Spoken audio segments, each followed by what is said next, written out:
The flashlight beam hit the wall. Lucas swept it left, then right. The basement smelled of wet ash and something older, grease soaked into stone over decades. The fire upstairs had been out for 2 hours. The structure wasn't going anywhere.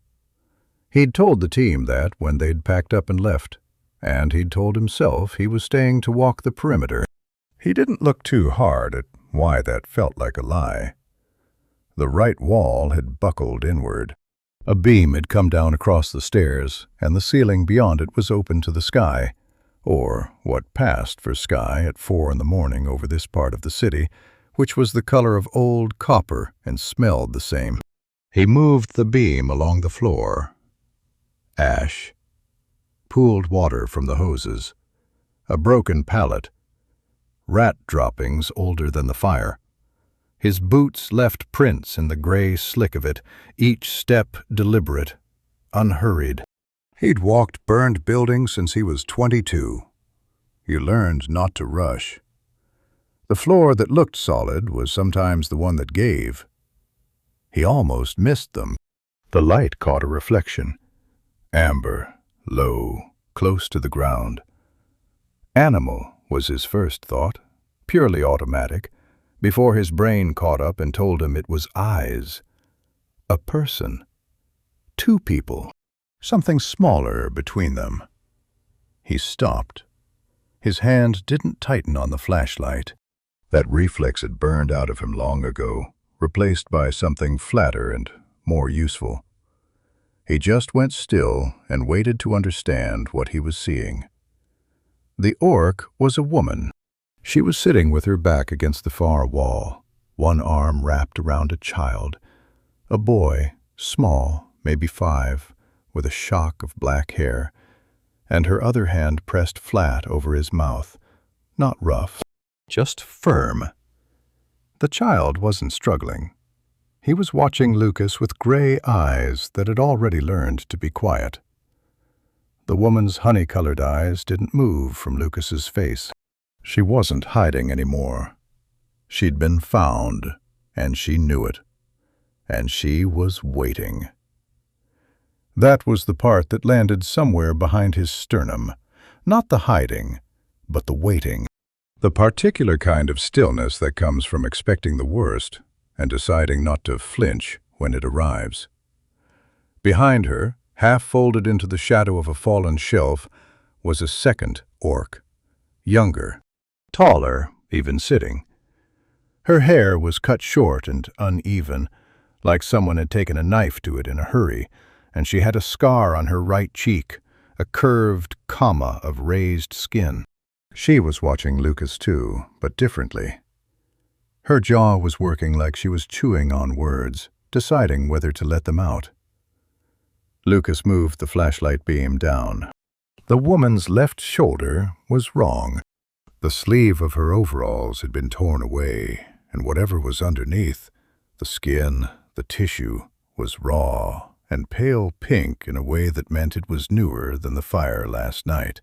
He could see the shape of it, shoulder to shoulder blade, the kind of burn you got from a flash, from something catching and spreading faster than you could turn away from it. She hadn't flinched when the light hit it. He wasn't sure if that was discipline, or if she'd been sitting in that cold basement long enough that the pain had leveled out into something she'd stopped noticing. He took his coat off. The green canvas was scorched at the hem, as it always was by the end of a long night, and it was damp from the hoses, and it smelled like every fire it had been through in 3 years of service. He held it out. She didn't move. Her eyes tracked the coat, then came back to his face, and the math she was doing behind them was visible. Not in any expression, exactly, but in the quality of the stillness. What does he want for this? What does this cost? He didn't say anything. He just held it out until she reached for it, one-handed, slow, pulling it across her chest and the child, and not quite putting it on, just holding it there. The small boy watched this happen without changing his expression at all. Lucas looked at the younger one in the shadow. She'd finally decided to let the words out. He could see her take a breath, and he spoke first, quietly, before she could. "The exit is through the right wall. There's a passage through to my station. I'll go first." He turned and walked back toward the buckled wall without waiting to see what they'd do with that information. His flashlight lit the floor ahead of him. The passage was low. You had to duck through, and it opened into the side yard of the station, where the drainage grate was, and the smell of grease was always stronger than everything else. He stood at the threshold and listened. Footsteps. 3 sets. The child's were almost silent. He stepped through and didn't look back, just kept moving, because he'd found that people followed better when you weren't watching them to see if they would. The station's side door was unlocked. He pushed it open and held it. They came through without touching him, the woman first, still clutching his coat, the boy attached to her side, the younger one last. She glanced at him as she passed. She looked like she was right on the edge of saying something. He gave her the smallest headshake. "Not now." And she swallowed whatever it was and kept moving. He let the door close behind them, turned the interior bolt, and stood in the dark of the equipment corridor and listened to the building around him. Nothing moved. The team was gone. The building held its usual smells: grease, old smoke, the mineral sharpness of the stone walls. He let the breath out of his chest and didn't examine what he'd just done, because it was late, and his shoulder ached from 6 hours on hoses, and the woman with the burn was standing in his station. He pointed toward the back room. She looked at the door, then at him, then walked. The back room wasn't much: a metal cot with a folded blanket nobody used, a shelf of spare parts for the pump gear, half of them obsolete, a stove, cast iron, older than the station, vented through the wall, with a small pile of split wood beside it that Lucas kept there for nights when the heating gave out, which it did every February without fail. A single lamp hung on a cord from the ceiling. He lit it first, then crouched at the stove and got a fire going with the efficiency of someone who didn't have to think about the steps anymore. Tinder, kindling, 1 match. The iron ticked as it warmed. He didn't look at them while he did it. He heard them settle, the rustle of canvas, the soft, specific weight of a child being set down on something, and he kept his attention on the stove until the wood caught and stayed. Then he stood, went to the cabinet above the shelf, and found the kit he kept there: rolled gauze, a bottle of saline, a small tin of drawing salve the medic had left after the last inspection. He set them on the cot beside the woman and pulled the stool over and sat. She was still holding his coat across her chest. The burn on her shoulder was exposed on the left side. She'd arranged it that way without him asking, which meant she'd already decided to let him look, even if she hadn't decided anything else. Her honey-colored eyes were on his hands, not on his face, just his hands. Lucas had noticed that before in people who'd learned that faces lied, that you watched the hands, because hands told you what was actually coming. He opened the saline and soaked a piece of gauze. "This'll sting," he said. She didn't answer. He worked slowly, the way you worked around a burn when you weren't sure of the depth. Light pressure, no friction, just cleaning the surface. She was quiet through all of it. Not stiff with the effort of it, just contained. Her other hand, the one on the boy's shoulder, stayed steady. The boy was sitting beside her with his knees pulled up and his gray eyes fixed on the orange glow coming through the stove grate.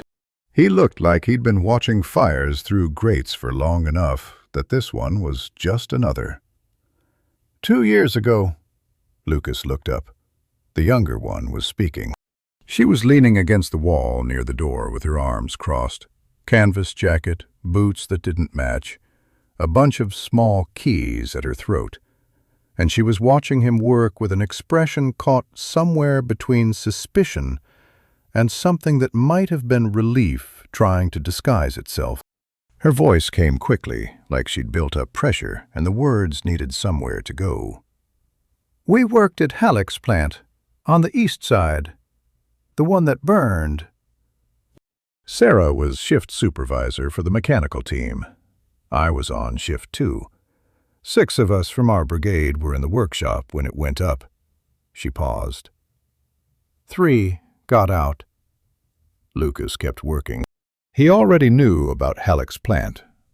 Everyone who'd responded to that fire knew, even the ones who hadn't been on shift that night. Especially those. He pressed the gauze flat against the edges of the burn, where the tissue was starting to granulate, already healing, already closed at the margins, and applied the salve and didn't say anything, because there wasn't anything useful to say about a fire 2 years dead and the people who hadn't gotten out of it. "She pulled me," Sarah said. It was the first thing she'd said since the basement. Her voice was even, dry, like she was relaying information rather than a memory. She was still looking at his hands. She pulled me out of the workshop. I don't know how. She's not—" a breath. "She's not as strong as she looks." "I'm strong enough," Yi said from the wall. Her jaw lifted. "I'm extremely strong." "Incredibly. You're very welcome." The boy almost smiled. It came and went so quickly Lucas couldn't be sure he'd seen it. He secured the gauze with 2 strips of tape and sat back. The shoulder wasn't infected. He'd checked for that first before anything else. And the burn itself was 2nd degree at its worst, already past the stage where it needed anything he didn't have. It needed time, mostly. Clean dressing, kept dry. He said so, briefly, and Sarah nodded once, which was the only response he was going to get. And he took the response and stood. He went to the shelf near the stove where the kettle sat. Filled it from the tap in the corner. The back room had 1 tap, cold only, a detail he'd always found more useful than the station's architects had probably intended, and set it on the stove. While it heated, he stayed on his feet, because the room had 1 stool and the cot and the floor, and he'd already used the stool, and he wasn't going to make a point of where he stood in his own space. Yi was still talking. She'd moved from the wall to the floor, sitting cross-legged now with her back against the shelf, and she'd apparently decided that since the situation was what it was, she might as well inventory it aloud. She talked about the basement, how they'd found the passage from the old drain tunnel, how they'd been in there since before the fire went up, how Sarah had known the structure was sound enough to hold.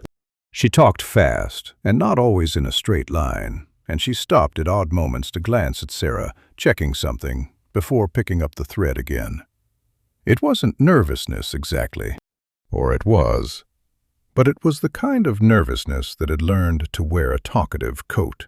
Lucas poured hot water into 3 mugs.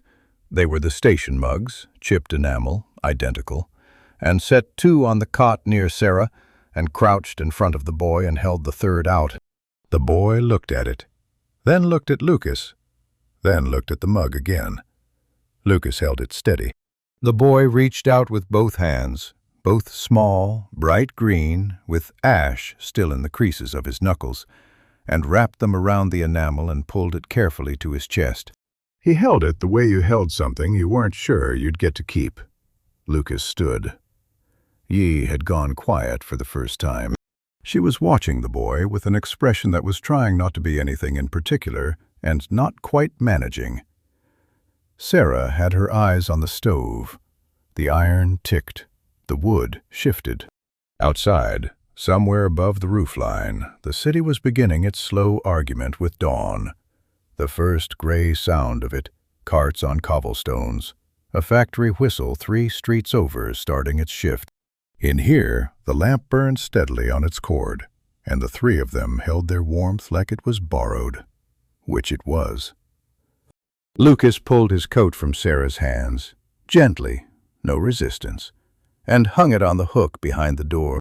Then he sat on the floor with his back against the wall, stretched his legs out, and looked at the ceiling. He was tired in the specific, clean way you got tired after a long fire, when the adrenaline had burned all the way down to the bottom and left nothing but weight. His shoulder ached. The gauze strips on Sarah's burn would hold through morning. The boy's hands were wrapped around the mug. He closed his eyes, not sleeping, just giving them the room. He woke to the sound of the gate. Not the main gate, the side one. The one the team used when they came back from a call and didn't want to drag the full rig through the arch. It had a specific sound, a scrape, then a clang, then boots on the yardstones in a particular rhythm. Lucas knew that rhythm the way he knew his own heartbeat. He was on his feet before his eyes were fully open. The back room was dim. The stove had burned down to coals. Sarah was on the cot, sitting, not lying, her back straight against the wall, with Pest asleep across her lap, his cheek pressed to her knee and his hand still curled around the empty mug.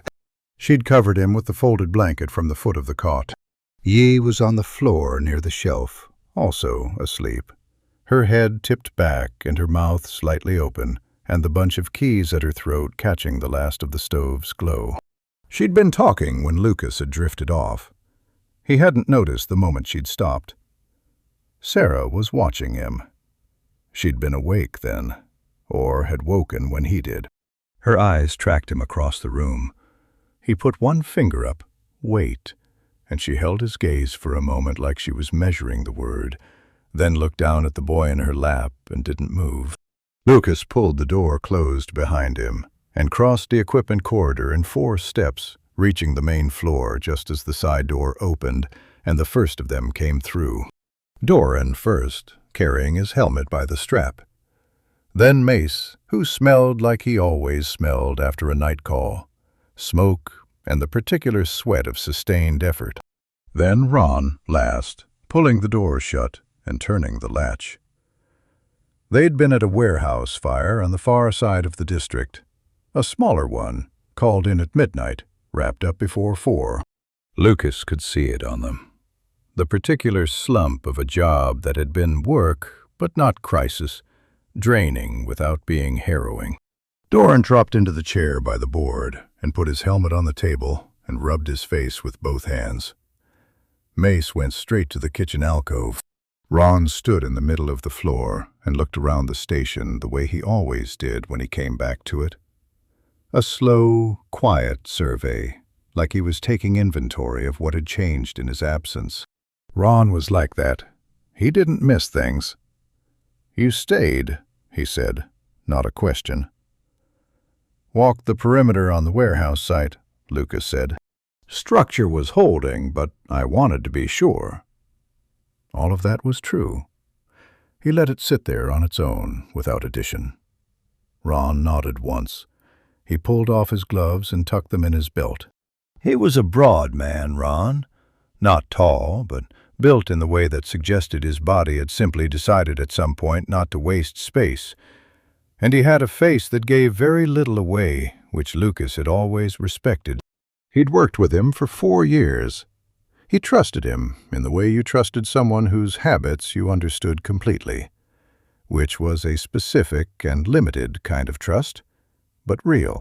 Mace was clattering in the kitchen alcove, indifferent to everything. Doran had closed his eyes in the chair. Ron moved toward the equipment wall to hang up his coat, and Lucas tracked him in his periphery and kept his own posture still, one shoulder against the column, arms loose. Ron stopped. He was looking at the floor near the passage to the back corridor. Lucas didn't follow his gaze immediately. He knew what was there. The ash on the floor of the back corridor was thicker than it should be. The station floor tracked fine ash from every call, ground into the stone, impossible to fully clear. But near the corridor entrance it was disturbed. Small prints, overlapping. A child's, a woman's, and the long, narrow track of Yi's boots, which were a different size from each other and left a distinctive pattern. Ron crouched. He looked at the prints. He didn't touch them. He stayed down for a long moment, still and quiet, his thick forearms resting on his knees. Then he looked up at Lucas. Lucas looked back. He didn't move, didn't speak, didn't adjust anything about his expression. He just held Ron's gaze and let the silence be what it was. Ron looked at the prince again. He stayed crouched for another breath. Then he stood, slowly, with the deliberate movement of a man whose knees had been through too many cold nights on stone floors, and turned to his coat on the hook and made a small adjustment to the way it hung, straightening it, a thing it didn't need, and said, without turning around, "I'm going to get some sleep before the morning inspection." He walked to the bunk room. His boots were even on the floor. The door closed. Lucas let the breath out through his nose and didn't move for another moment. Mace had found the kettle. Doran was already snoring in the chair. The station settled back into its ordinary sounds. The hiss of the gas ring in the alcove, the distant first shift whistle from somewhere east, the tick of the stone walls contracting in the morning cold. He waited until Mace had taken his tea to the bunk room and the main floor was empty. Then he went back down the corridor and opened the back room door. Sarah was still in the same position. Pest hadn't moved. Yi had come awake, or had never fully gone under, and was sitting with her back straight now, her dark eyes on the door. She opened her mouth. Lucas held up the same finger as before. She closed it. He pulled the door to and stood against the frame. Through the high, small window above the shelf, the sky was going from black to gray, the slow way it did in this part of the city, filtered through smoke and chimney haze until daylight arrived less like dawn and more like a gradual relenting. Somewhere in the building, a pipe knocked. The coals in the stove were still orange at the center. Pest stirred. He turned his face into Sarah's knee and made a small sound, not quite a word, and was still again. Sarah's hand moved to the back of his head, brief, automatic, the touch of someone who'd been doing it long enough not to notice they were doing it. She'd found him in the fire, Lucas had gathered from Yi's talking the night before. Not her child, just a child. She'd simply come out of the smoke with him. He thought about that for a moment, and then stopped thinking about it, because the morning inspection was in 2 hours, and there were things that needed doing before then. And because some things didn't need to be thought about so much as just registered and held. He looked at Sarah. She was already looking at him. "I need to move you before 6, he said quietly. "There's a utility room off the yard.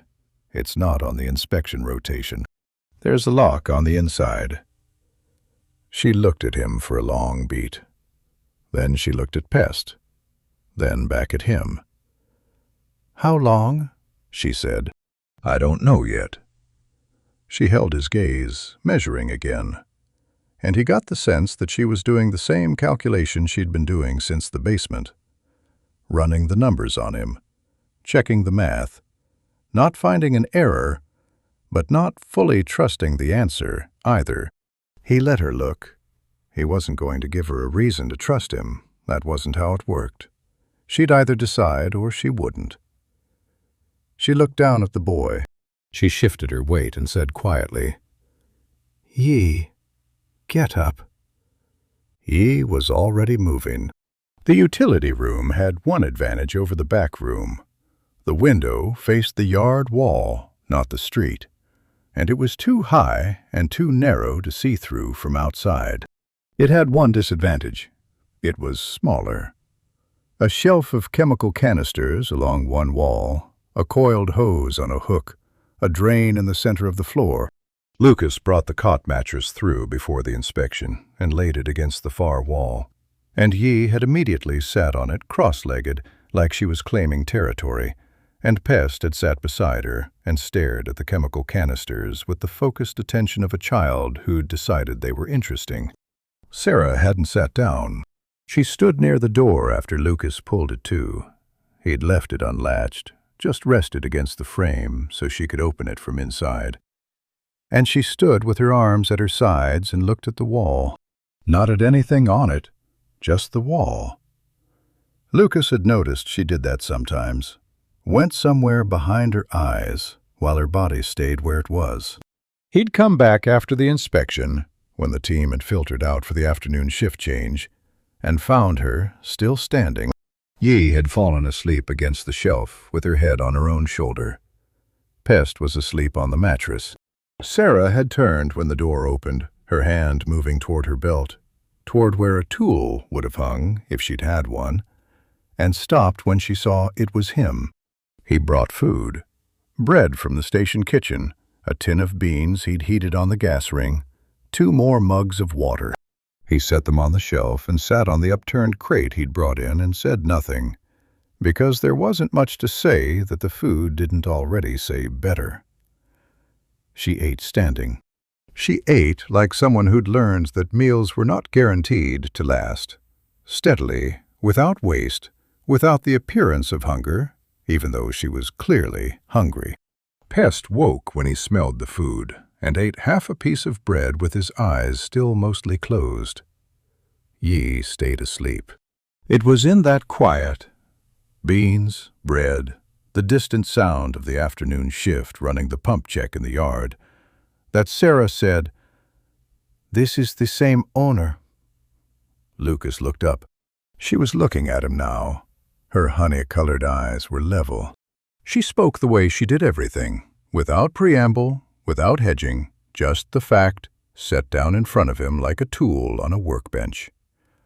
"Halleck, the man who owned the plant 2 years ago, the one that burned. He's reopened. Different address, the warehouse district, North End. Different name and the company papers." She paused. "Same foreman, same shift structure, same storage arrangement for the accelerants." She said the last word without inflection, which made it land harder than if she'd pressed it. "We were working there. The warehouse that burned last night. That was his." Lucas put the mug down.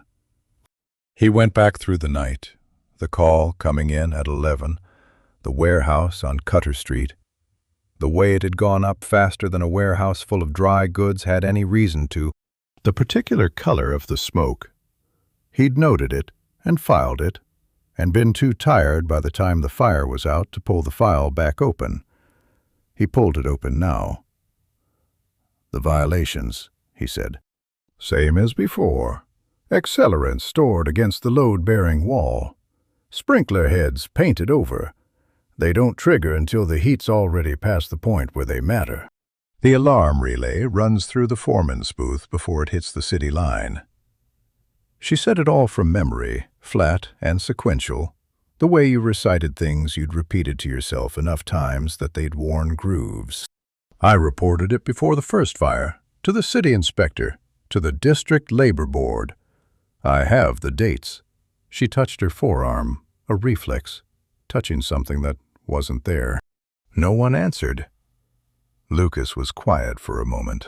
He thought about the plant owner 2 years ago, the one he'd sat across from in a district office while a city liaison explained that the investigation had found no evidence of deliberate negligence. He remembered the owner's hands on the table. Clean hands. The hands of someone who'd learned that cleanliness, in this city, was something you could purchase after the fact. "He'll do it again," Lucas said. "Yes. How long before it's operational, the new site?" She considered. "He was running partial shifts already. A week? Maybe less." Pest had finished his bread and was sitting with the empty mug between his palms again, turning it slowly. Yi stirred on the shelf and blinked and looked at the tin of beans and reached for it without comment. Sarah watched Lucas the way she'd been watching him since the basement, checking the math, looking for the error in it. He understood now what the math was. It wasn't about whether he'd turn them in or kick them out or use them for something. It was simpler than that, and harder. She'd handed him something. Information she'd been carrying for 2 years. Information that had cost her people and her livelihood and a strip of skin from her shoulder. And she was watching to see what he did with the weight of it. Whether he'd set it back down. He didn't set it back down. He looked at the wall, the same one she'd been looking at, and thought about Cutter Street and the smoke that had been the wrong color, and a man with clean hands in a district office. He thought about what it meant that the same structure had been rebuilt at a new address and filled back up with the same violations and the same painted-over sprinkler heads, and how many shifts would run before the next alarm, and whether the alarm relay would run through the foreman's booth again. "You said you have documents," he said. She hadn't said that yet. He saw her register the error. He'd gotten ahead of himself, ahead of the brief she was still constructing for him, and something shifted in her expression. Not suspicion, recalibration. He'd anticipated her. She was deciding what to do with that. "Not yet," she said. Quiet, level. "But yes." He nodded and picked up his mug and drank the rest of the water and stood. "Get some sleep," he said. "Both of you." Yi had already finished the beans. Pest had set the mug down and was lying on his side on the mattress with his eyes open, watching the chemical canisters with the same patient attention as before. Sarah watched Lucas go to the door. He paused with his hand on the frame. "The inspection foreman for this district," he said. "What was his name?" She told him. Lucas filed it alongside the color of the smoke and the shape of the burn on her shoulder and the clean hands in the district office, and walked back out into the station, where the afternoon shift was already running the hose check and the day smelled like grease and old stone and everything that was about to get complicated. He went in the morning, before the shift change. He wore the inspection coat, not his fire crew coat, the other one, the one that hung on the back of his locker with the district seal on the chest pocket. He'd earned the inspector's certification 3 years ago, after the Halleck fire, because he'd needed something that would let him walk into places and ask questions without anyone calling the foreman first. He hadn't used it much. He used it now. The new facility was on Cutter North, behind the grain storage buildings, in a block of warehouses that all looked like they'd been built cheap and maintained cheaper. The kind of block where the city inspector came twice a year and wrote the same report and filed it with the same office, and nothing changed, because nothing was meant to change. Lucas found the main entrance and showed his credential to the man at the gate, who looked at it and looked at Lucas and looked at it again, and then opened the gate without a word, because that was what the credential was for. The owner met him in the front office. His name was Aldrin Peck, though the company papers used a different name, a holding name, a shell, 2 removes from anything traceable.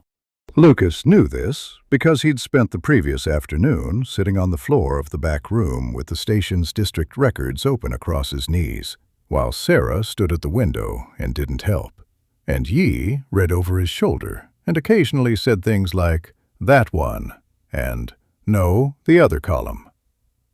Peck was a man of about 50, well-dressed in the way that cost money to look effortless, with gray at his temples and a handshake that arrived a half-second too quickly. The handshake of someone who'd learned that getting there first read as confidence. "Inspector Grain," he said. "We weren't expecting a visit." "Routine review," Lucas said, following up on the Cutter Street incident. Peck's expression didn't change, which was its own kind of change. "Terrible business. We had no connection to that property, of course.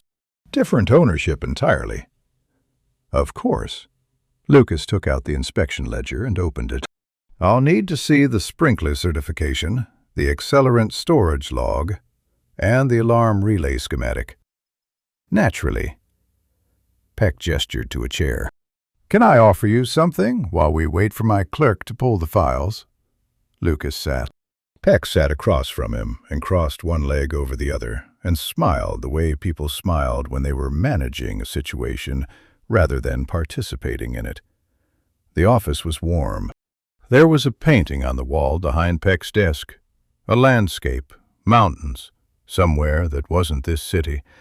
And Lucas looked at it for a moment and thought about the painted-over sprinkler heads and how a coat of paint took about 4 minutes to apply per head, and who gave that order, and who carried it out, and who signed the work log afterward. The clerk brought the files. Lucas went through them slowly, the way he'd learned to go through documents, not looking for what was there, but for the shape of what wasn't. The accelerant log had entries, but the quantities didn't match the storage footprint he'd seen on the way in. The sprinkler certification was dated correctly, but the inspection company listed had dissolved 8 months ago. The alarm relay schematic showed a direct line to the city exchange, clean and simple, with no notation of the foreman's booth junction that Sarah had described, because Sarah had seen it with her own eyes in a building that no longer existed. He wrote in the ledger. He didn't write what he'd found. He wrote what he'd been told, because what he'd been told was on the record, and what he'd found was in his head, and he knew the difference between those two places and what each of them was worth. When he closed the ledger, Peck leaned forward slightly, just slightly. "I hope everything's in order," he said. "There are a few items I'll need to follow up on," Lucas said. "Standard procedure," Peck nodded. He reached into the breast pocket of his coat and produced a card and set it on the desk between them. It was a plain card, just a name and a number, no title, and the gesture was so practiced it had become invisible to the man making it. "If there's anything I can help clarify," he said, "please don't hesitate. We're very committed to full compliance here." Lucas looked at the card. He picked it up and put it in his breast pocket without looking at Peck again, and stood and thanked him for his time, and walked out through the front office, and past the clerk, and out the gate, and onto the street. He stood on the pavement for a moment. The block smelled like all industrial blocks smelled, metal and effluent, and the background note of smoke that never fully cleared from any street in this district. A cart went past. A woman with a market basket. 2 men in work clothes eating from a shared paper at a doorstep, not talking. He thought about what Peck's card in his pocket meant. Not as a bribe. It was too oblique for that, too plausibly a simple professional courtesy. As a signal. As the beginning of a conversation that would never be direct, would never leave anything on paper, where the subject was, "I know what you found, and you know what I know, and we can both decide how this goes." He'd been in that conversation before. He'd ended it the same way he was going to end it now, which was by not continuing it. He took the card out and dropped it in the gutter and walked. The station was 20 minutes on foot. He walked it without taking the direct route. Habit, or something like habit. The residue of years of knowing that this part of the city had eyes that reported to owners rather than to anyone else. When he came through the side gate, the yard was quiet, the rig sitting still under the overhang, pigeons on the arch. He went in through the side door and down the corridor and stood in the kitchen alcove and didn't move for a moment. Then he went to the utility room and knocked twice, the knock he'd established the second day so they knew it was him, and pushed the door open. Yi was awake, sitting on the upturned crate.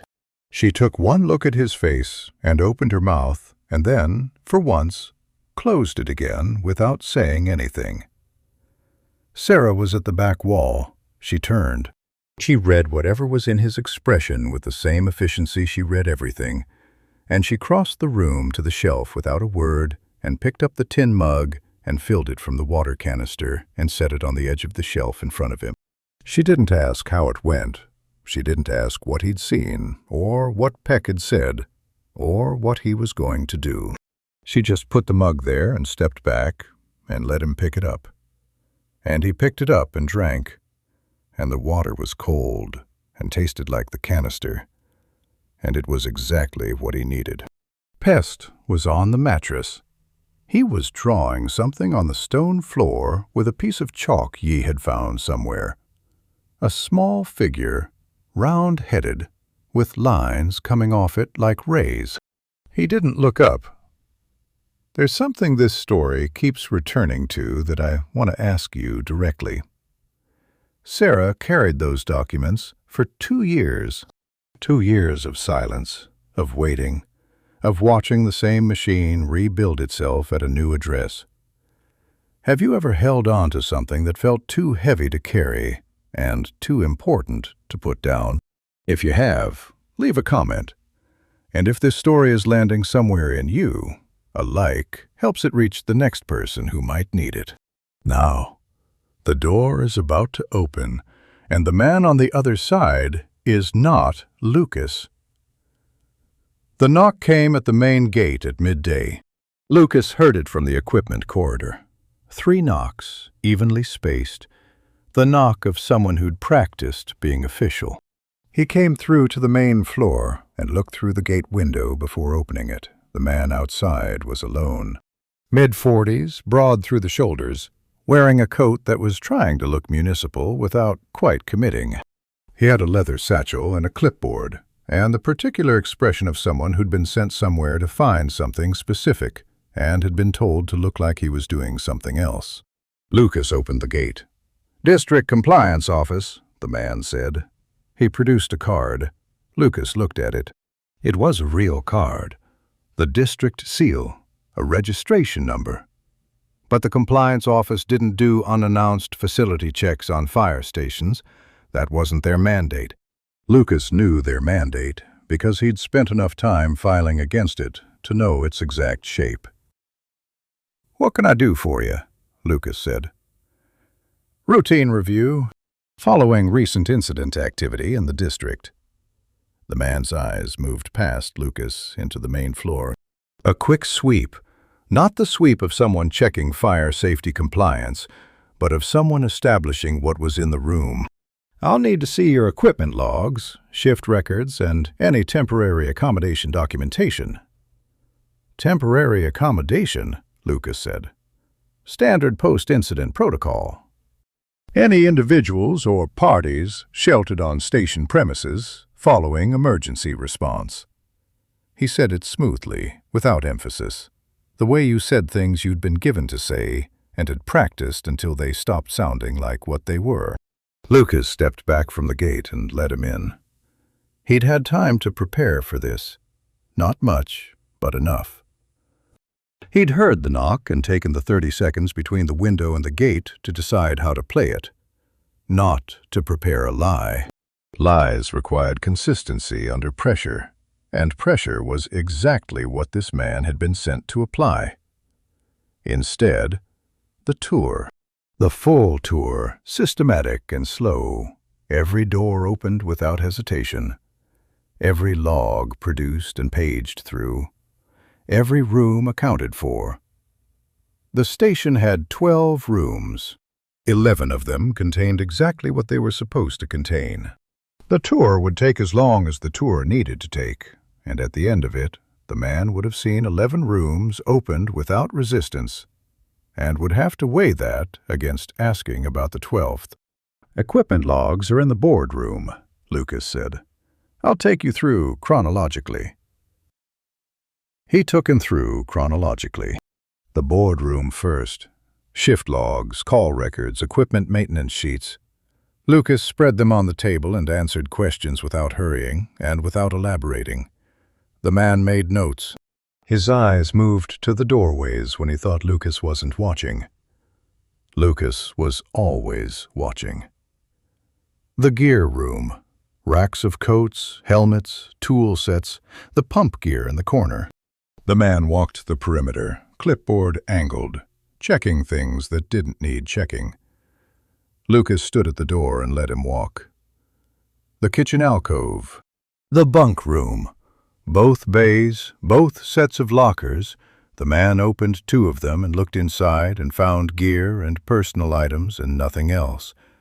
The washroom, the main bay where the rig sat, the yard. Lucas walked him around the entire perimeter, the drainage grate, the rig shed, the coal store. He opened every door except the one at the end of the yard corridor, which was the utility room, which he walked past at a pace that was exactly the pace he had maintained throughout, not faster, not slower, while pointing out the water pressure gauge on the yard wall and explaining the post-incident inspection protocol for the gauge seals. The man stopped. He looked at the door at the end of the corridor, then at Lucas. Lucas was looking at the pressure gauge. "What's through there?" the man said. "Storage," Lucas said. "Chemical canisters, overflow hose stock. It's not on the active equipment rotation." He made a small motion toward the gauge. "The seal date on this one is—" "I'll need to see it." Lucas looked at him. He let a beat pass, not long, just enough to be the beat of someone deciding whether to be inconvenienced. "It's locked from the inside for ventilation safety. I'll need to get the key from the boardroom." He gestured back the way they'd come. "If you want to wait here." The man considered this. Lucas watched him consider it and kept his face at the mild expression of someone whose afternoon had been disrupted, but who was committed to full compliance, and waited. On the other side of that door, in a room of about 12 square meters, Sarah was standing with Pesht held against her chest. Not sitting. Standing with her back against the shelf of canisters, her arms around the boy, her burned shoulder taking his weight without visible reaction. Yi was beside her, her back flat to the wall, one hand over her own mouth, not pressed hard, just resting there, a reminder. They'd heard the knock. They'd heard the gate. They'd had the same 30 seconds Lucas had, and they'd used them. Pest's face was in Sarah's neck. His eyes were open. He wasn't making a sound. The man was still looking at the door. Lucas waited with the patience of someone who had nothing to hide behind any of the doors in his station. The yard was quiet. A pigeon landed on the coal store roof and made its noise and left. "The boardroom," the man said finally. "Show me the incident reports from the last 30 days.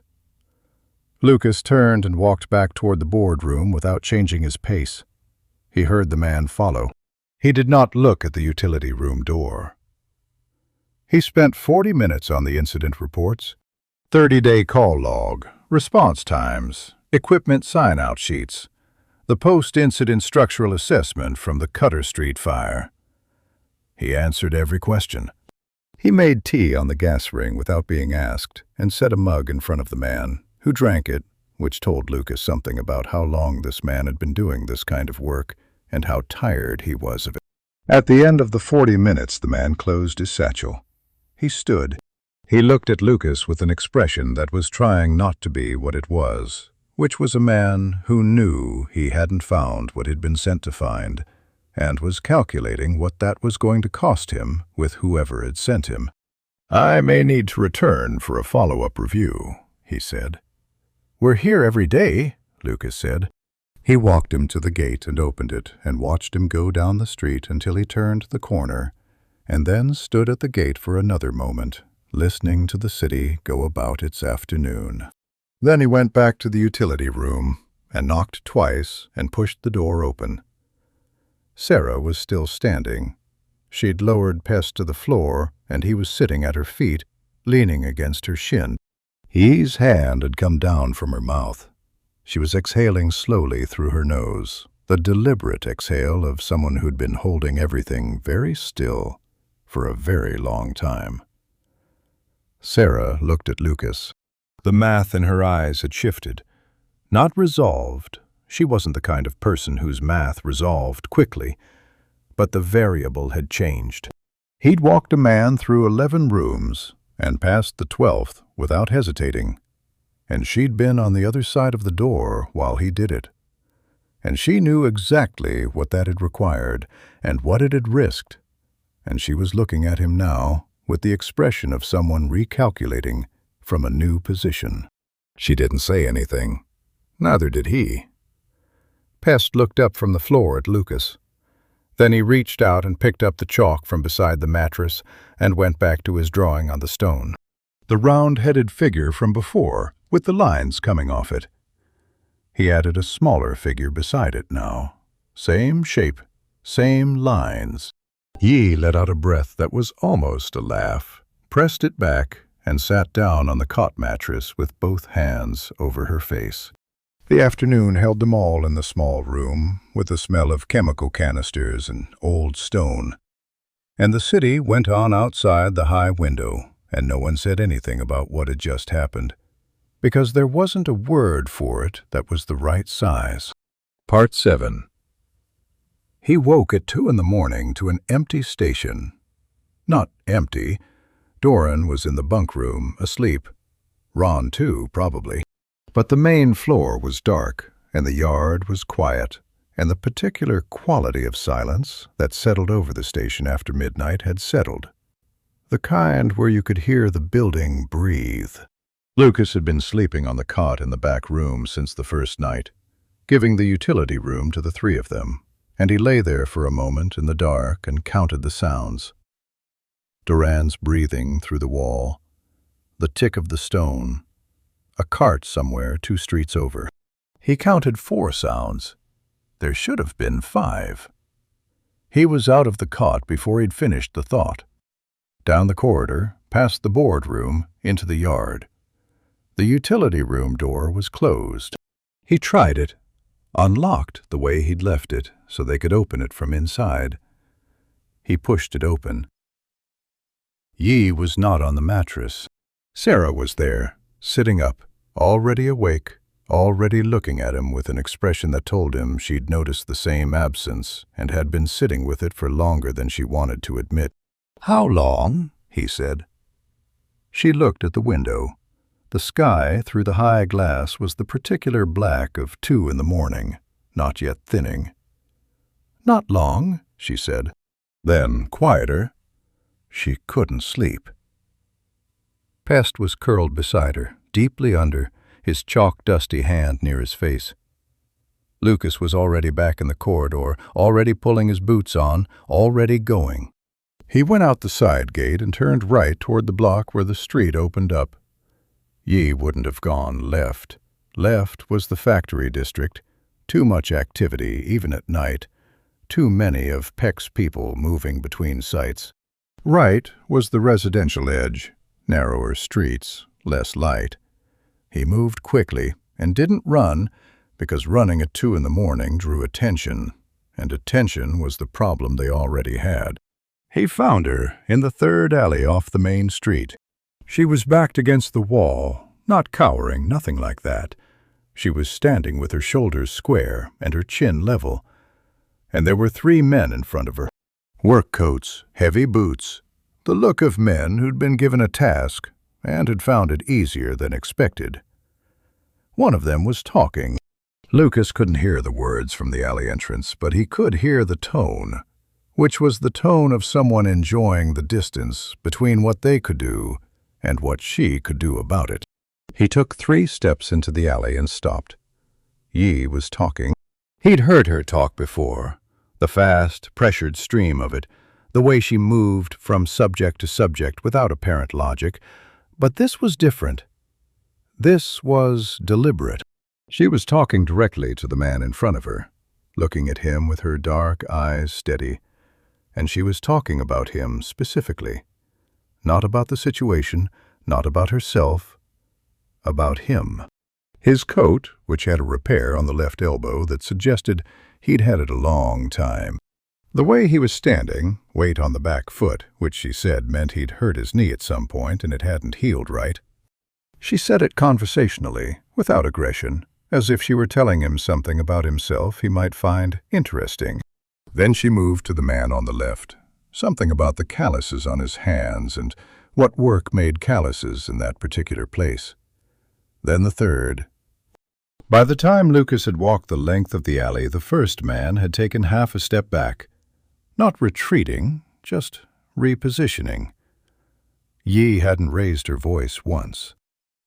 Lucas stopped beside her. He didn't touch her, didn't put himself between her and the men. She didn't need that, and it would have been the wrong signal. He just stood there, close enough that his shoulder was almost at her ear, and looked at the three men with the flat look he'd developed over years of walking into situations that were already burning. The men looked at him, then at each other. Then the one with the repaired elbow turned and walked out the far end of the alley, and the other two followed, and the sound of their boots faded into the street.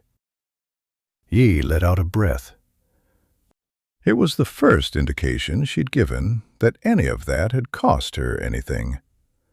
Her hands, which had been still at her sides, moved. She pressed one to her sternum briefly, then let it drop. She was looking at the alley wall. "Are you hurt?" Lucas said. "No." A beat. "They didn't touch me." "Good." She turned to look at him. Her dark eyes were steady again, the wobble of the exhale already behind her. She studied his face for a moment, in the way she'd been studying things since the first night, taking an inventory, comparing it to something internal. Then she said, "How do you do it?" He looked at her. "Do what?" "That." She gestured vaguely toward the end of the alley where the men had gone. "You just stood there." And they left. Lucas thought about it. Not performing the thinking, actually going back through what had happened in the alley and what had been in his head during it, which was the man's weight on the back foot, the repair on the elbow coat, the specific calculation that men like that were not paid enough to take on a fire inspector who knew their faces. "I know who they are," he said. "They know it, too." Yi was quiet for a moment. She looked at the alley entrance. "I know who they are also," she said. "I just didn't know if knowing was enough." "Sometimes it isn't," Lucas said. Tonight it was. She nodded slowly. She was wrapping her arms around herself now. Not from cold, or not only from cold, and Lucas took his jacket off and held it out, and she looked at it with the same calculation Sarah had looked at his fire coat in the basement, the same instinctive inventory of cost and motive, and then took it and pulled it on over her canvas jacket. It was much too short on her. She looked down at the hem and then up at him with an expression that, in better circumstances, would have been the beginning of a joke. "Come on," he said. They walked back toward the station. Yi was quiet for most of it, which was unusual enough that Lucas let it be what it was. The streets were empty, the way they got after midnight in this part of the city, when the factory shifts had changed and the next ones hadn't started, and the streets belonged briefly to no one. Their footsteps were even on the stone. At the corner before the station, Yi said, "Sarah's going to be angry." "I know." "She's going to be very, very angry." "I know." A pause. "I'm glad you came," she said. Not to him, exactly. To the street, or to herself, in the slightly sideways way she said things that mattered. Then she pulled the jacket tighter around her and kept walking. At the station gate, Lucas stopped and looked back at the street they'd come from. It was empty. The lamp at the corner made a small pool of light on the cobblestones, and beyond it the dark was the dark of an industrial city at 2 in the morning, deep and indifferent, and full of things moving in it that never fully stopped moving. He stood there for a moment and felt the weight of the evening settle into his shoulders alongside everything else he was carrying. Then he opened the gate. Inside, in the utility room, Sarah was sitting with the same stillness she'd been sitting with when he'd left. Pest was still asleep. When Yi came through the door, Sarah looked at her for a long moment. The kind of look that was doing a full inventory, checking for damage, running the same assessment Lucas had been trained to run on structures after a fire, finding nothing broken, letting the breath out through her nose. She didn't say anything. She looked at Yi and then looked away, which was, Lucas was beginning to understand, Sarah's version of pulling someone close. Yi sat on the mattress. She was still wearing Lucas's jacket. She pulled her knees up and put her chin on them and closed her eyes. In 30 seconds, she was asleep. In another 30, her breathing had evened out completely, as if the alley had never happened, as if she were someone who could simply put things down when she was done with them. Lucas suspected she couldn't. He suspected she just got very good at looking like she could. He stood in the doorway. Sarah was looking at the window. The black of 2 in the morning had begun, almost imperceptibly, to thin. She said without turning, "Thank you." 2 words, dry and even, the way she said everything. Lucas nodded once at the room, at the window, at nothing in particular, and pulled the door to and went back to the cot in the back room, and lay down in his clothes, and stared at the ceiling, and listened to the station breathe until sleep came back for him. Part 8. 3 days passed without incident. That was the word Lucas kept using in his head, incident, because it was a fire inspector's word, and it kept things at the right distance. No incident. No second visit from the compliance man. No movement at the gate that wasn't the team, Ron, Doran, Mace, cycling through shifts with the ordinary rhythm of people who had work to do and did it. Ron hadn't mentioned the footprints again. He brought an extra portion of stew from the kitchen alcove one evening and left it on the back room shelf without comment, and Lucas had taken it to the utility room and not said anything about it to anyone, and Ron had not asked. The 3 of them had settled into the utility room the way people settled into difficult spaces when they had no better option. Not comfortably, but practically.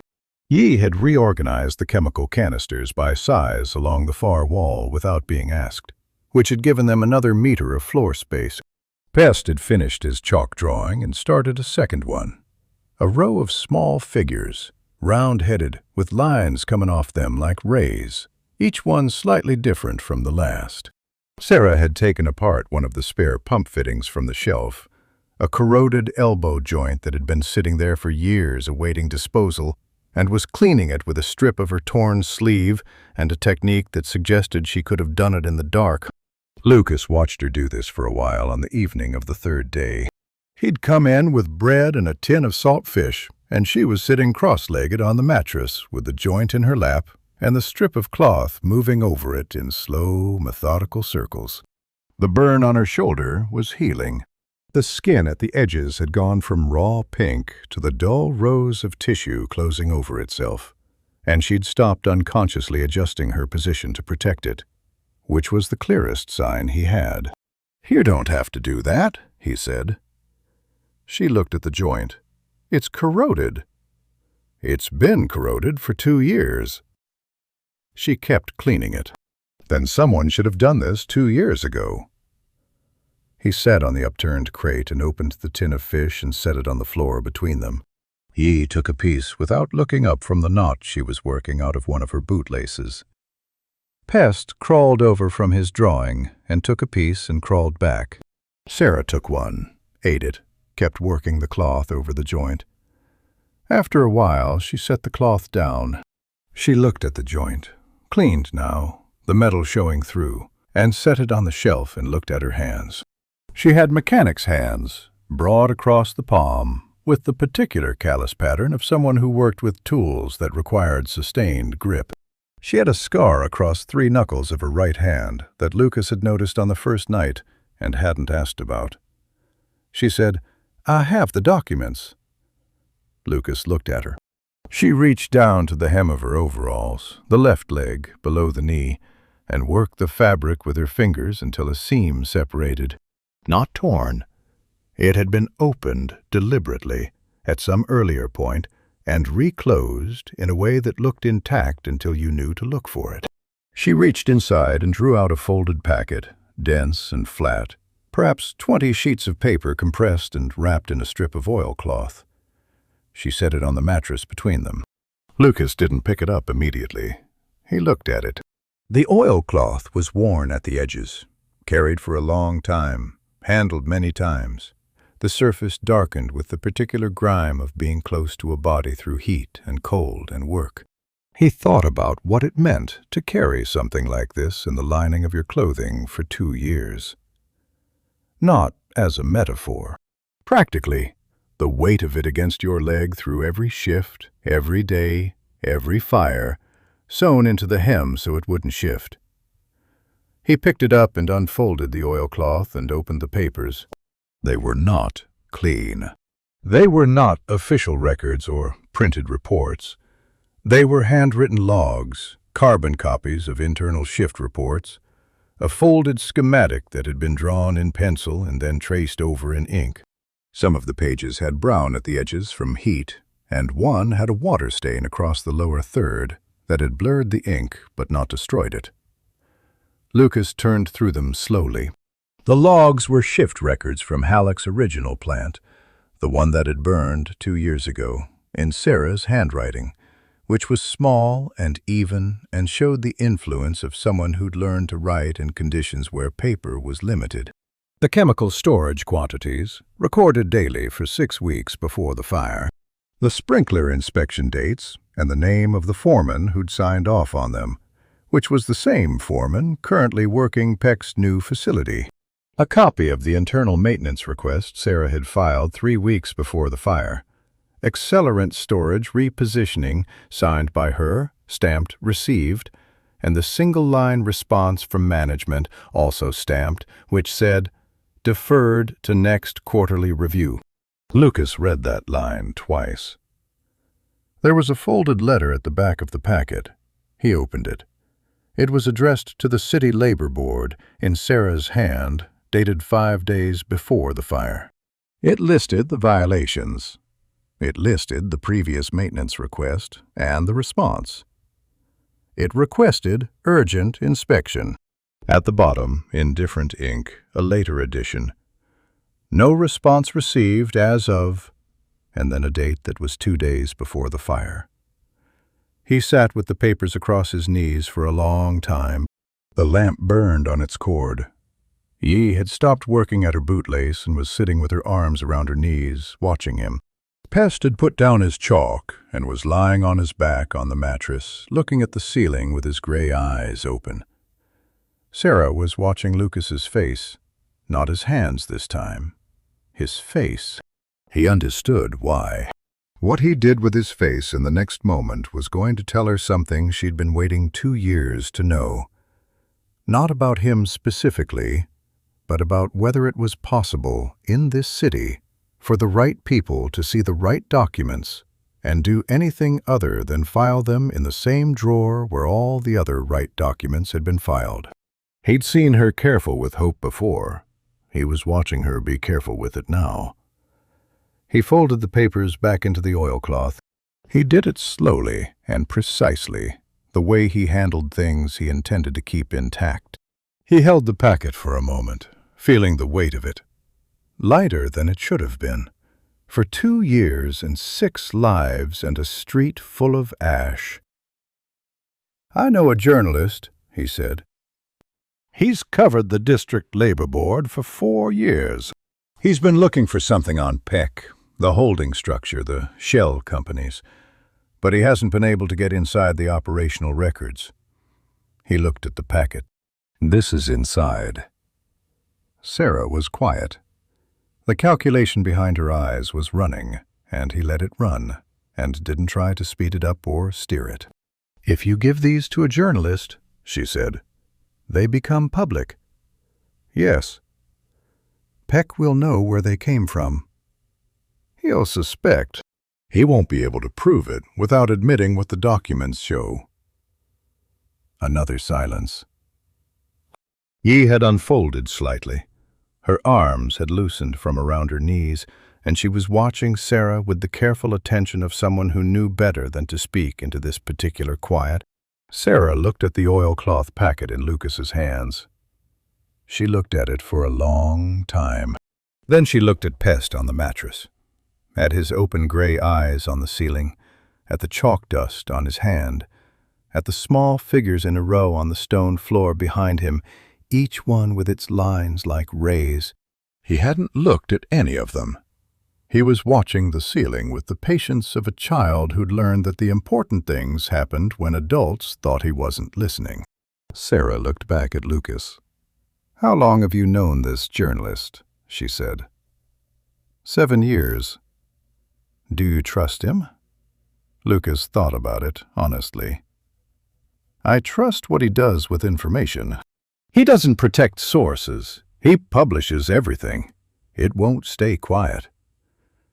She nodded once, slow, deliberate, the nod of someone closing a door they'd been standing in front of for a long time. "Then you should go," she said, "before Peck sends someone else." Lucas looked down at the packet. He turned it once in his hands and then set it on the cot beside him, because he wasn't going anywhere tonight. Tonight, it needed to stay here, close and accounted for. And looked at Sarah and said, "In the morning." She nodded again. She picked up the strip of cloth from the shelf and the next corroded fitting from the pile she'd made and went back to work. Yi watched her for a moment. Then she looked at Lucas with an expression he hadn't seen from her before. Not the fast, bright surface of her usual face, but something underneath it, quieter and older. She didn't say anything. She just held it for a moment, and then looked away, and picked up her bootlace, and went back to the knot. Pest turned his head on the mattress and looked at Lucas. He looked at the oilcloth packet. He looked at Lucas again. Then he said, in the small, certain voice of a child who has been quiet for a very long time and has chosen this moment to spend the words, "It won't burn this time." No one answered him. The lamp burned. The city moved outside the window. Sarah's cloth moved over the fitting in slow, even circles, and the sound of it was the only sound in the room for a long time after. He left at first light before the shift change. The packet was inside his inspection coat, flat against his chest, held there by the wide leather strap that crossed over his sternum. He could feel it with every step. Not the weight, which was negligible, but the specific pressure of it, the way you felt a thing that mattered differently from a thing that didn't. He'd slept 3 hours. He'd woken at 5 and lain in the dark for a moment running through the route. Not because he didn't know it, but because going through it quietly in his head was the kind of preparation that didn't look like preparation and didn't cost anything. The journalist's name was Fell. He worked out of a narrow office above a print shop on the east side of the market district, which was a 40-minute walk from the station through streets that were already beginning to fill with the early commerce of a working day. Carts, deliveries, the first factory shifts. Lucas walked at the pace of someone who had somewhere to be and no reason to hurry, which was faster than it looked. He'd sent no message ahead. Fell didn't have a wire in his office, a deliberate choice, he'd once explained, because wires made records and records made vulnerabilities. And showing up unannounced was simply how you visited Fell when it mattered. Lucas had done it twice before. Once with a tip about the district water board that had gone nowhere because the source had recanted. Once with the name of the plant owner from 2 years ago, which had gone the same place the water board tip had gone. Which was the place where things went when they were true but unprovable. This time he had proof. The print shop smelled like ink and paper and the specific warmth of machinery that ran all day. He went up the stairs at the side and knocked on the door at the top. A long pause. Then the sound of movement, a chair scraping, boots on the floor, and Fell opened the door with the expression of a man who was always mildly surprised to find that the world hadn't waited for him to finish his coffee. He was tall and thin, Fell, with ink on his left hand that was never entirely gone, and reading glasses pushed up on his forehead that he never seemed to use for reading. He looked at Lucas. He looked at the coat. He stepped back from the door. Lucas came in and sat in the chair across from the desk and took the oilcloth packet from inside his coat and set it on the desk between them. Fell sat. He looked at the packet. He looked at Lucas. He picked it up and opened the oilcloth and began to read, and the office was quiet for a long time except for the sound of paper turning and the machinery below, and, distantly, the city going about its morning. Fell read everything twice. Lucas knew he read everything twice. It was the thing about him that made him worth trusting, that particular stubbornness of attention. When he was finished, he set the papers down and took the reading glasses off his forehead and put them on, which was unusual, and looked at the documents again through the lenses. "Peck," he said. "Peck," Lucas said. "The foreman's name is on the inspection sign-offs. And on the current facility's safety log. I have the dates from my inspection visit." Fell looked at him over the glasses. "You went in officially." "Officially." A pause. That was either very smart or very stupid. "I know what I found. It's in my ledger. It corroborates the maintenance log from 2 years ago." Fell put the glasses back on his forehead. He sat back in his chair and looked at the ceiling for a moment, and then looked at the papers, and then at Lucas. "Who carried these?" "That's not part of what I'm giving you." Fell held his gaze for a moment. He wasn't pushing. He was simply registering that there was a boundary there, and where it was. He'd always been good at that. "How long do I have before Peck knows they're out?" "He already suspects something. He sent a compliance man to the station 3 days ago." Fell was quiet. He picked up the folded letter, the one to the labor board, the one with the date and the single line, "No response received," and looked at it. He held it carefully, the way Lucas had held the whole packet when Sarah had put it in his hands, feeling the specific weight of a thing that had been carried for 2 years sewn into someone's clothing. "I can have something ready in 4 days, Fell said, "if I move on it now. I have a contact at the district records office who can verify the company registration trail." 4 days, Lucas said. 3 if the contact comes through today. Lucas nodded. He stood. He picked up the oilcloth and folded it and put it back inside his coat, because the document stayed with him until Fell had made copies, and Fell knew that, and was already pulling a stack of blank paper from his desk drawer. He was halfway down the stairs when he heard it. Not a sound, exactly, more the absence of one, the way a street that should have had ambient noise suddenly didn't. He stopped on the stairs and listened. The print shop machinery below, the street outside, and then footsteps, more than one set, coming toward the building from the direction he'd come from. He went back up the stairs and put his head through the door. "Is there another way out?" Fell looked up. He'd already moved the documents to the inside of his own coat. He pointed to the window at the back of the office. "Print shop roof." "Then the alley." Lucas went to the window, checked the drop, decided against it. He was 40 minutes from the station, and the documents were in Fell's coat and the copies weren't made yet, and running now would confirm what he was running from. He went back down the stairs and out the print shop door and onto the street and turned to face what was coming. There were 4 of them. Not the compliance man.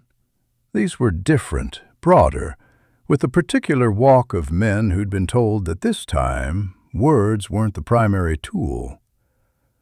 They stopped when they saw him outside the door. Not surprised. They'd known he was there, which meant they'd followed him from the station, which meant they'd been watching the station since before this morning. Lucas stood at the print shop door, and looked at the four of them and felt the familiar, flat settling that came over him in situations that had already moved past the point of prevention. The same settling he felt walking into a burning building, where the fire was already what it was, and the only question was how you moved through it. The one at the front said, "You should come with us." "Should I?" Lucas said. He didn't move.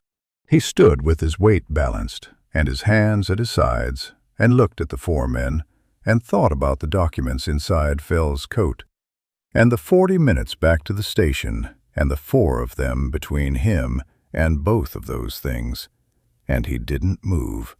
Then he heard a footstep behind him. He didn't turn. He knew the footstep. He'd been listening to it for 4 years on station floors, on yardstones, on the wet cobblestones after a call. Ron stepped up beside him. He'd come from the direction of the market, his hands in his coat pockets, his broad face arranged in the expression of someone who'd simply happened to be in the vicinity and had stopped to see what the situation was. He didn't say anything. He just stood there. Lucas heard another footstep, then another. He turned slightly. Mace had come from the other direction, from the street that ran behind the print shop, with his helmet still in his hand from the shift he'd apparently just left. He stopped on Lucas's other side. He looked at the four men. He didn't say anything either. The four men looked at Ron, at Mace, at Lucas, at the print shop door. The calculation on their faces was visible. Not fear, nothing so direct as that, but the specific reassessment of men who had been sent with a clear task and had arrived to find the task was no longer clear. The one at the front looked at Lucas for a long moment. Then he turned and walked. The other three followed. Lucas stood on the pavement between Ron and Mace and watched them go. The street filled back up with its ordinary sounds. Carts, voices, the machinery of the print shop, the city not stopping for any of this. Ron took his hands out of his pockets. Mace put his helmet on, which he always did when he didn't know what else to do with his hands. "You followed me," Lucas said. "We came for coffee," Ron said. He looked at the print shop.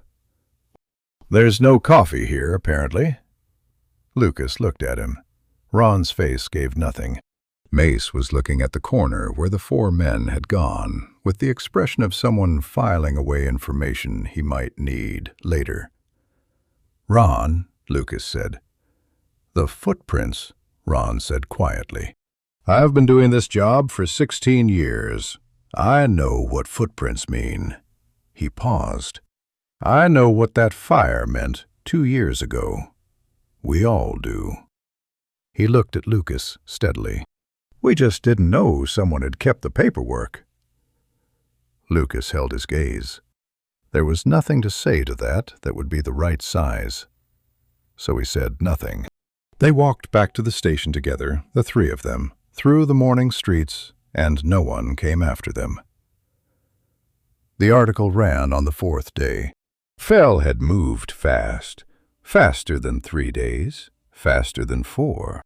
He'd gotten his contact at the district records office on the first afternoon, and the company registration trail had unraveled cleanly, the way things unraveled when someone finally pulled the right thread. Peck's holding structure, the shell company, the original Halleck plant registered under a subsidiary that shared a director with the new facility on Cutter North. The foreman's name on both sets of safety documentation. The maintenance request from 2 years ago, stamped received, answered with a deferral. The letter to the labor board with its date and its silence. Lucas read the article at the station in the morning, standing at the boardroom table with the paper flat in front of him and his coffee going cold beside it. Fell had written it the way Fell wrote everything, without drama, just the facts in sequence, each one placed where it needed to be so the shape of the thing was visible without anyone having to explain the shape. It was enough. It was more than enough. Lucas read it twice and folded the paper and put it in his coat pocket, and went to the utility room and knocked. Sarah opened the door. She'd heard him coming. She always heard him coming, the particular quality of his step on the corridor stone apparently distinguishable from everything else that moved through the building. She looked at his face and read whatever was in it, and stepped back to let him in. He took the paper from his pocket and held it out. She took it and read it standing, with the same stillness she brought to everything. The methodical turn of the page, the eyes moving steadily down the column.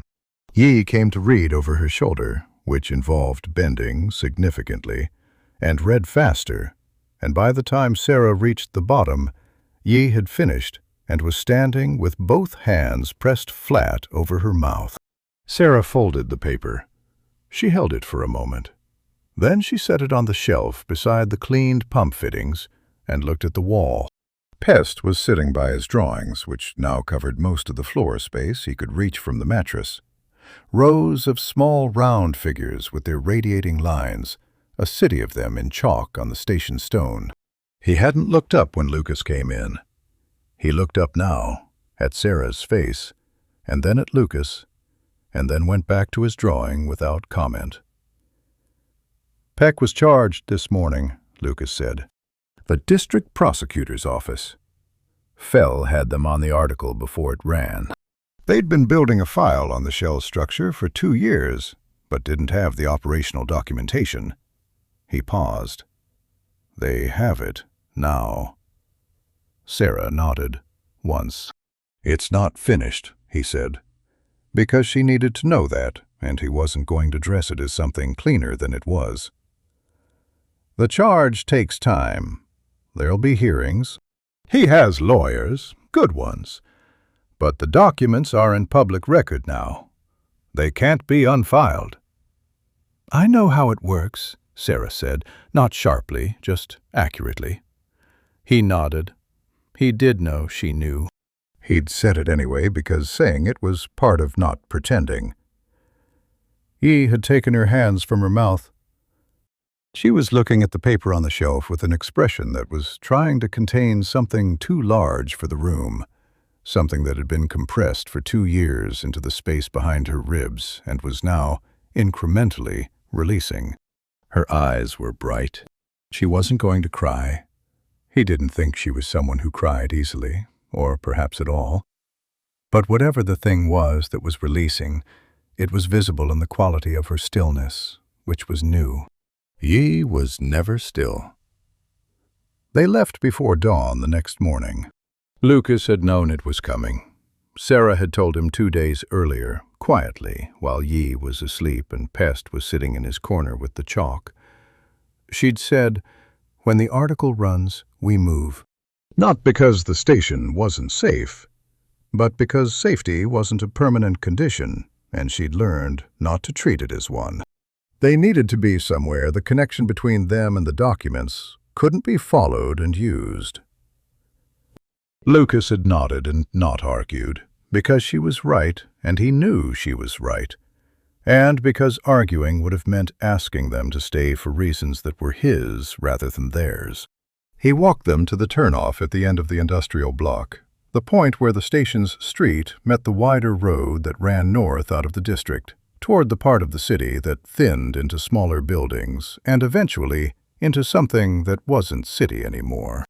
The sky was the color of ash going cold, not yet light, with the smoke from the night shift stacks hanging flat above the roofline.